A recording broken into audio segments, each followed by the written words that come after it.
All right, Robby, what's on your radar today? Well, Brianna, Twitter CEO Elon Musk is facing a barrage of media criticism for acquiescing to demands from the Turkish government to censor content on the site. Now, the acts of censorship took place last week, just days before the country's presidential election. Unsurprisingly, the restricted accounts had expressed criticism of autocratic Turkish leader Recep Tayyip Erdogan. Now, given that Musk has promised to make Twitter a platform for free speech, indeed, his stated rationale for buying the site in the first place was to make it more protective of political expression, his kowtowing to Erdogan has struck many commentators as hypocritical. Quote, Elon Musk doesn't care about free speech, declared the New Republic. NBA star Enes Kanter Freedom, a Turkish dissident who has frequently criticized the Erdogan regime, said, I don't want to hear about Elon Musk talking about free speech ever again. My colleague at Reason Magazine, Elizabeth Nolan Brown, also chided Musk for, quote, making a dictator's job easier. And Wikipedia founder Jimmy Wales tweeted that treating freedom of speech as a principle rather than a slogan would have meant fighting back harder. Now, it's absolutely true that there's a certain incoherence to Musk's approach. Fair enough. He croons about free speech while also pledging to follow applicable local laws. He has said he is willing to lose money on Twitter if it means protecting free speech, but he has also said that Twitter will not try to impose its values, free speech one assumes, on the rest of the world. Most countries, unfortunately, do not have free speech protections that are as robust as the U.S.'s First Amendment. Even in the U.S., social media companies have faced tremendous pressure from federal government agencies to censor speech. Musk is well aware of this, having greenlit the Twitter files in the first place. Perhaps he should have anticipated that his various pledges, allow free speech, obey the law, be willing to lose money, don't impose values, would swiftly come into conflict. But some of this criticism seems to suggest that Musk's decision to heed Turkey is some new low for social media platforms. Ryan Mack, a tech reporter for the New York Times, frets that Musk has provided, quote, a blueprint for repressive governments everywhere. Quote, if Twitter doesn't censor the content you want, simply threaten to cut off the service, says Mack, summarizing the aforementioned blueprint. Its owner just put it in writing. Okay, but this blueprint already exists. Musk is not remotely the first social media CEO to begrudgingly accede to an authoritarian government's demands. In 2007, a Turkish court ordered the country's internet service provider to take down YouTube over videos that mocked Turkey's founder, Mustafa Kemal Ataturk. YouTube complied within hours, removing the videos in order to restore YouTube access to the citizens of Turkey. In subsequent years, Turkey's government used similar threats to force Facebook, Periscope, and yes, Twitter, to comply with demands for censorship. That was pre-Elon Musk. It's true that Wikipedia fought back against Turkey's demands for censorship, resulting in the site not being available in Turkey at all from 2017 to 2019. And it's not just Turkey, of course. Social media companies have had to deal with demands for content takedowns all over the globe. During the 2000s, the version of Google that was available in China included all sorts of compromises with the Chinese Communist Party's tyranny. Eventually, Google stopped complying, so it got the boot. In 2018, Google had plans to relaunch its censored search engine in China, but when those details leaked, the company faced so much criticism in the U.S. that it actually had to abandon course. The point is, these are not always easy calls. When a repressive government orders a private company to restrict speech, it is the government, not the company, that has decided to violate the human rights of its citizens. The companies should resist wherever they can, but resisting to the point at which the government shuts down their service is not a moral requirement, nor is it a course of action that, to my mind, obviously maximizes freedom. It's perfectly legitimate to think that a CCP-approved version of Google, while far from ideal, is better for the people of China than no Google at all. In either case, the villain is the CCP, not Google. Which brings me back to Musk and Turkey. Twitter claims that it has fought Erdogan's takedown request to the maximally practical extent. Quote, we were in negotiations with the Turkish government throughout last week who made clear to us Twitter was the only social media service not complying in full with existing court orders. This is according to a spokesperson for Twitter. The quote continues, we received what we believe to be a final threat to throttle the service after several such warnings, and so in order to keep Twitter available over the election weekend, took action on 4 accounts and 409 tweets identified by court order. The spokesperson noted that the company will continue to fight the demands in court and subsequently released the written order for all the world to see. Refusing to comply at that point would have meant a total Twitter outage in Turkey on the eve of its election. This is a development that should make everyone very angry with the Turkish government. But Musk is not the correct object of scorn, though obviously fair to note he has not yet delivered on his promise of a free speech platform. The situation illustrates the dangers of letting autocrats control market access, Will Duffield of the Cato Institute told me yesterday. The best solution is to treat such demands as non-tariff barriers to trade. Our friends and allies should not demand that American firms neuter their products in accordance with local whims. Indeed.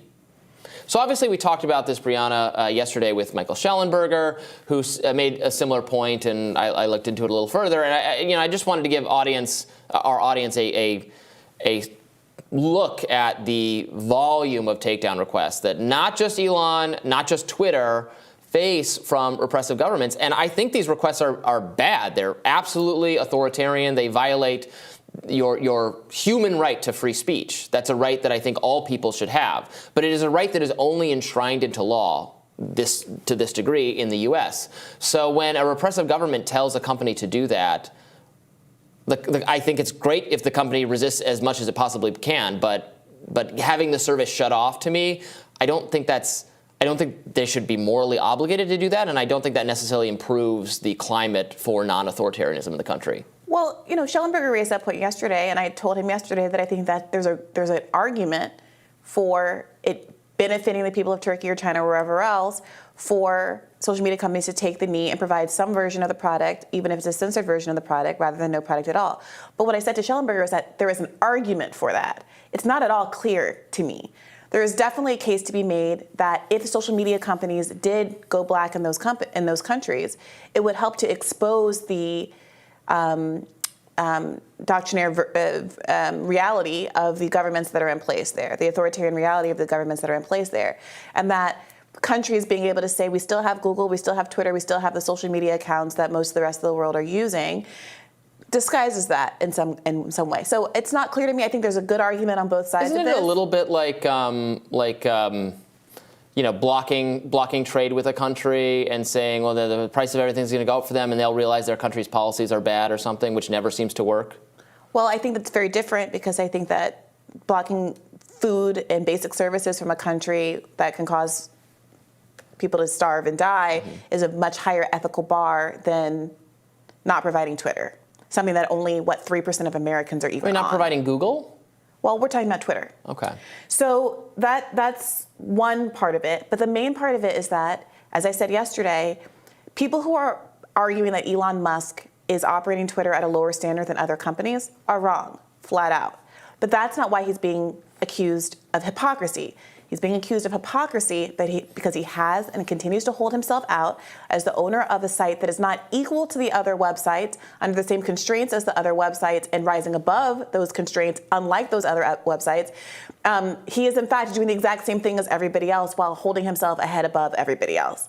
And so if he is continuing to say that he bought Twitter because he didn't care about money, because he values free speech as a principle, if people like Tucker Carlson come to Twitter, say, I'm going to host my show on Twitter because, quote, there aren't many platforms left that allow free speech. The last big one remaining in the world, the only one, is Twitter, where we are now. Having a global framing of Twitter as a global paragon of free speech rights at the same time when it is clearly bending the knee to authoritarian regimes around the world, that is the problem. So I think it's perfectly reasonable for Elon Musk to say, look, my bad. I had no real sense of, I hadn't predicted into the future how coercive other governments were going to be about Twitter, how difficult it was going to be for me to hold the line on this as we entered other countries. And I was wrong about some of the representations I made about what Twitter could be, the same way that he has not followed those free speech principles in the United States of America either. As Michael Schellenberger noted yesterday, taking Kanye West off of the website for posting the swastika in the Star of David, which was not in violation. We've criticized him for that numerous times. I think it's fair for me to say it. The reality is, if you're going to do a radar about how Elon Musk is being unfairly treated, I agree with you. The people who claim that he is doing worse than other websites, I don't think that's true. But Elon set a standard for himself that he was going to be better than other websites. At the same time, we're talking about Turkey. He has not fulfilled his free speech obligations in the United States of America in censoring Kanye West for posting symbols that I don't believe he should have posted, but which are not in violation of Twitter's protocol, censoring journalists because they were covering a story that he didn't like with the Elon Jets account.